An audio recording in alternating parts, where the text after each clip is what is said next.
Hey, how's it going, guys? It's Scotty here, and today I'm going to be doing a little bit of a different video. Well, not really too much different, just more like I'm going to do an analysis after the game finishes and upload it the next day, because the game's only just finished 10 minutes ago, and I thought, why not do a quick video just giving my analysis and my thoughts on how the game went and how I thought we played. So we've just played the Central Coast Mariners, and the result was 1-1 draw.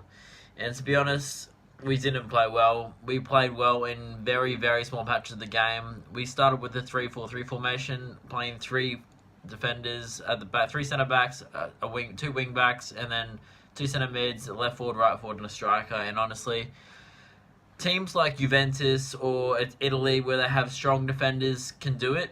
When we have Bowles, who dives in every single challenge, shows why he's got red cards before, yellow cards, lots of yellow cards. Just a general game for Bowles is getting yellow cards, and he's done it again. Pepper, centre back, fill-in centre back, whatever you want to call him. He's not a real centre back, to be honest. He's done alright coming in, makes careless challenges, but I mean, he's a centre defensive mid by trade, and he's now suspended for the next game. And also, Luke De Vere only just come back from not playing for a long time, played 3 games back to back. I think probably for the average game is 6 to 7 out of 10. So he's not been too bad. Been more of a rock in the defense compared to the other ones that have been there. And I feel like he's earned his spot in the team, and I feel like he's going to be definitely staying there because Pepper's going to be out next week. He's suspended for 5 yellow cards. Matt Mackay also picked up another yellow card, means he's suspended, and so did Bosiak. So that's 2 to 3. I don't know what I'm going like that. Like 3 starting players that we would have out for next week. So that will be a bit interesting to see how we go next week and how we line up against who are we playing? I don't even know. But how are we going to line up the team? And honestly, I don't think we can play 3 back. Like, we got exposed. Like, the defense, like the 3 centre backs spread real wide, and then the opponents just find ways to unlock our defense and find a way through. And then first minute, on 3rd minute, O'Toole makes a silly mistake, and there's just so many silly mistakes. I think they said that's the 32nd goal the Raw scored this season. Conceded this season, sorry. We've had 6 penalties going against us. We've had the most yellow cards, the most red cards, and they all add up. Our defense is just careless and reckless, and then it gives away penalties and loses a game. So O'Toole makes a silly mistake and then costs us the goal. And then, what do you know, we're 1-0 behind after 3 minutes. And then it always needs to be us chasing the game from the start. Like, we concede an early goal from a silly mistake, and then we're chasing the game. And then if we are somehow in the game where we're at halftime, we picked up a goal from a corner. The last 10-15 minutes of the first half, we played pretty alright. We picked up a goal off the corner after pressing them quite a bit. And when we're pressing them high, they're not looking like a very good team. They're looking like a 10th place team. But in saying that, we have no attack. We run at them. Bosiak gives 100% all the time. He's a great player, but I mean, he runs up to someone, does some pretty good skill moves, and then no end product. He doesn't do anything with the ball. And I mean, that might be a bit controversial to some people, but so many times he fiddles around with the ball, tries to do too many things at once, and then loses the ball, and then we're like, oh, we're on a counter. They're on a counter attack now. Bote's out of position. Our fullbacks are up because they think we're attacking, and then we're 3 defenders back there, 2 defenders back there, and it's the 3 or 4 against 2 or 3, and it's just we're getting overrun because of silly mistakes, so we should be giving the ball up earlier.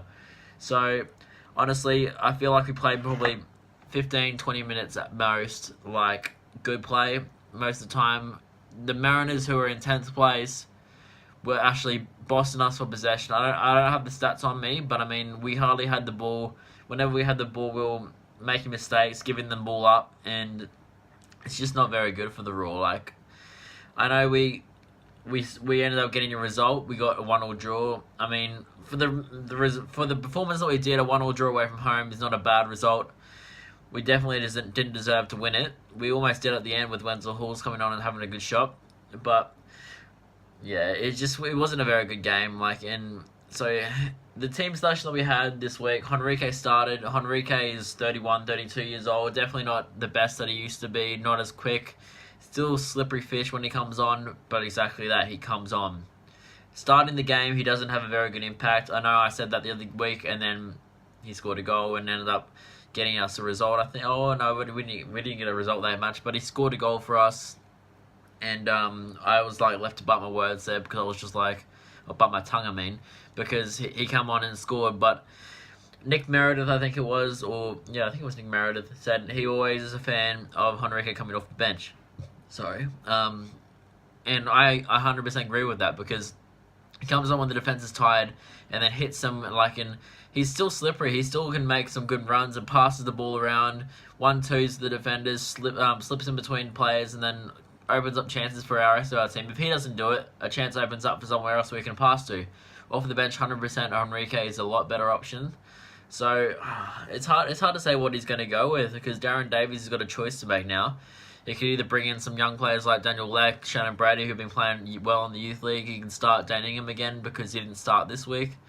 There's a lot to decide on how he's going to play, and I feel like I'll probably go through that in a bit more detail in the next video because without Botiak, our marquee man, Taggart a bit too, not getting service up front, and then they did say that since his groin injury, he's probably been with him a little bit in his mind and trying not to go on a certain tackles so much that he's a little bit cautious.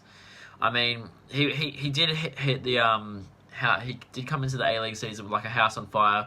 First game against Gold Coast Mariners, he could have had a hat fill and then he just couldn't find the back of the net. But since that match in December, he pulled up a bit lame. He did actually come back, but maybe he came back too early. Maybe it would have been better to have a couple of weeks off, rest his groin up, play Dylan Wenzel-Halls for a bit, get him some game time. And I mean, I was pretty surprised, but I was happy that Dylan Wenzel-Halls came on at striker because usually he's played out of position on the wing. And I mean, he did play wing at Western Pride, but obviously his main position is a striker. And Taggart wasn't getting the service, and Dylan Wenzel-Halls came on and looked energetic. It just he needed to get more game time up there. So I know the commentators said Taggart looks a lot better when there's two players. He's up there with another player. So having 4-4-2 even, like just going back to the old style of play where people can have like four solid defenders. So like Jem Young in goal, Hingit. I would love to see Papadopoulos back, but I don't know how far he's off. And Luke De Vere, and then this is the big one. O'Toole cost us a lot of games because of his silly mistakes. Cost us the game this one here. I know we got a result, but in saying that, we could have got a win if he didn't make that early mistake because we're chasing the game. O'Toole and Hingit are not too bad. Pretty decent going forward, but defending, they're not very good. So I saw our formation. We had three defenders, and I'm like, okay, three decent defenders, and then O'Toole and Hingit bombing down the wings. We play as a fire-back defending, and then play with a lot more attacking, and then when that happened, it just looked like we got more and more like exposed in the defense. So I don't want to see us go back to a 3-back unless Papadopoulos is back. Then maybe we might be able to be a bit more sure of ourselves with Papadopoulos, Bowles, and De Vere. I wouldn't play Pepper there, but in saying that, we really need another defender if we wanted to play 3-back. Another centre back that's real strong and like good in the air and good at like making tackles. Because Bowles just jumps into tackles then. He did like one where he slide tackled the ball and he just missed the ball and then they're on the counter, and that was on halfway. So we were outnumbered already on halfway. So it wasn't very good for Bowles there. So I feel like Negro played a pretty good game. He's a right back by trade or a CDM by trade. Can also play well at left back. Played there well for Melbourne Victory when they won the title instead of Jason Guerrier there. And, or maybe it wasn't Jason Guerrier, it might have been Gersbach, or not Gersbach, sorry, Georgeski, but he played well there at left back for Melbourne Victory, and I would like to see him maybe get more of a run. He's had a couple games now, 2 or 3 games to the Raw. He's looked right, about the same with De Vere, 6 or 7 out of 10, so I would like to see him come in for O'Toole. And then, I don't know, maybe, I know Mork's a little bit off, because I saw a post from that Diane Farrell, I think it was, on the Raw page, and she met him at the gym and said that he was a little bit off still, so which is unfortunate, because we looked great when he plays, and then he just hasn't played for a long time, so which is pretty annoying to be honest. But I mean, it is what it is. And so Lopez has set out this game. I would like to see him come back in. Mackay's obviously out, so he has to decision make. Coletti, would he play Coletti? Will he play D'Agostino? Will he bring him back in? Because apparently he was dropped instead of being injured, which I thought he might have been. He was dropped, even though I feel like he had a really good game last week.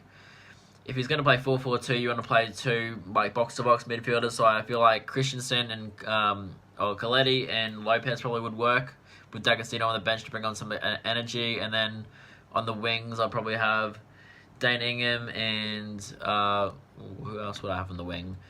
And I feel like Dane Ingham and then maybe like Dylan Wenzel-Hall. Oh no, I feel like Dylan Wenzel-Hall played the starting with Taggart, so I feel like Leck maybe or Shannon Brady, bring him into the squad and start him, because Mickelson doesn't look like anything like providing anything when he comes on and off the bench or starts. He hasn't played for 4 games or whatever. So I feel like if we're gonna play that, Dane Ingham, and because Botak's out, I wouldn't start Henrique either. Who else could we play there? I feel like maybe, yeah, like Leck or Shannon Brady. I feel like we need to bring someone on the wing that's starting, like a bit more younger, like Dane Ingham bombing down the wings, and then Taggart and Wenzel-Hall's up front. And that would be a pretty deadly team, I feel like. So I feel like we could get a result next week, depending on the team we pick. It's going to be definitely an interesting week to see who we're going to play and who our team's going to be. So anyway, 1 point there. We're still not on the bottom of the ladder, but I mean we're close to it, and Mariners still have a game in hand. So who knows what could happen this season? I feel like we're not going to be making finals this year, but that's just for me. But anyway, I hope you like this video. Leave your comments in the description. Leave your comments in the comment section below.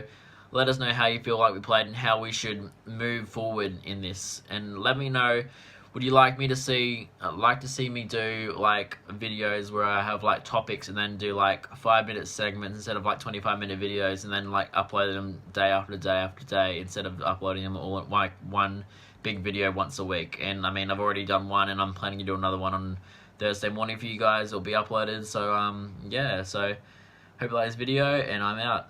Peace.